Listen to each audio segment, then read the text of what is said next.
Hello, I'm Rebecca Bowering. Welcome to this special edition of Tech 24. Coming up in the programme, from Tunis to Cairo, Damascus to Benghazi, they've used their mobile phones as weapons for change. The Yallah Film Festival celebrates the creativity of Arab Spring activists. Tech 24 takes you behind the scenes to where culture, democracy and technology collide.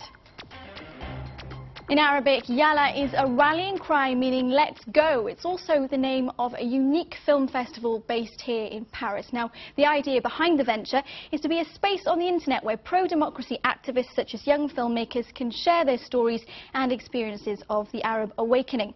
The competition is open to 3 categories of short movie, fiction and documentary, both 3 minutes long, and films recorded by mobile phone of 1 minute.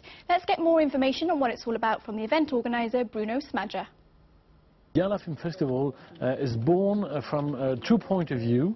First of all, my company created 7 years ago, and from 7 years, a mobile film festival, because we consider that young creators can use their mobile camera to create new films and to have no limit in terms of budget. And looking to what's happening in the Arab countries, we wanted to use this opportunity and to create a Yallah Film Festival to give opportunity, visibility and promotion to young Arab creators. Now, the project is not for profit, and you can send in your contributions until September the 19th. Then they'll be judged, and the winner will be honoured at a special award ceremony in the Arab World Institute here in Paris a month later. Eric Hollander from France24.com now joins me in the studio to discuss this a little bit more. So, through the use of cheap and freely available technology like mobile phones or digital cameras, what are these filmmakers able to tell us about events in the Arab world that maybe the professionals can't? Well, their side of the story, and that's very important. This is really a natural progression of what began last year in Tunisia, when technology played a central role in the overthrow of these governments. Now, it's hard to say that technology was the reason why these governments fell, but it was a very important factor in all of it. And so what we're seeing with the Yallah Film Festival is really the continuation of the building of a narrative. What actually happened and who said what, that depends on who you talk to. Mubarak had one narrative, the Americans have another narrative, the media has a narrative, and now through this very low-cost technology, young people have their own narrative that they can create and really try to shape history as it's being recorded. So it's an expression of perhaps a personal ideology, but it is low-tech, as you say. What about the quality of these films? Well, you don't need high technology to create high-quality content. That's really one of the misnomers here. You're seeing some amazing things just on YouTube and Vimeo and some of these video sharing sites. People are using, again, low-cost cell phones, low-cost cameras to tell really compelling stories. And at the end of the day, what the Yallah Film Festival is about and what this kind of content is about is telling a great story. It doesn't actually require a lot of technology.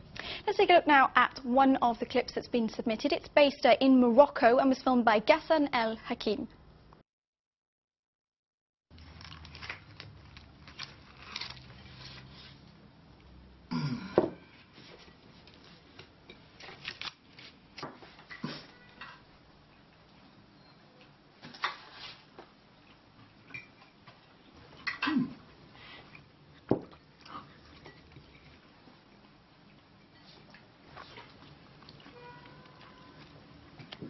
خرج انت 10 افريل.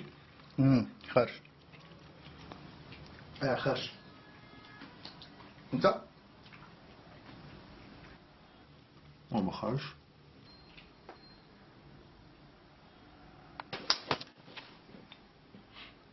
خارج. انت خارج. خارج. ما خرج. خارج. خارج. انا ما خرج. خارج. ما خرج. خارج. خارج. خارج. خارج. ما خرج. ما خرج. خارج. ما خرج. خارج. ما خرج. خارج. ما خرج. ما خارج. لا انت ما خرج. اسحاق.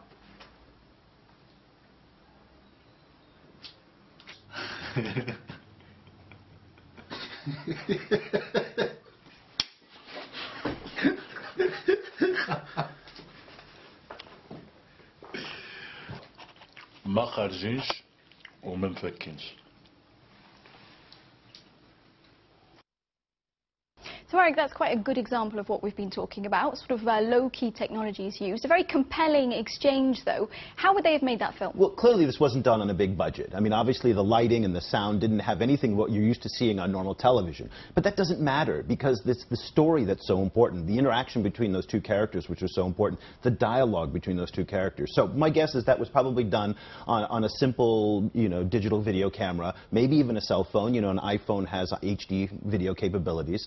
A little bit of lighting, but more importantly, the director there was focusing on the relationship between those two characters, and that's what this is really all about. For you and I, we can access this dialogue because of the subtitles, which you noticed there, and this film festival is also trying to break down language barriers, isn't it? What kind of technology is it using to do that? Well, this is a very social film festival. Again, these are social networks in part that are responsible for the revolution, so the organizers of this festival went to, the open web to help with the translation. So they're using a tool called dotsub that is an open source translation. That means people all over the world contribute to the translations. Kind of think of it as a WikiLeaks for translation.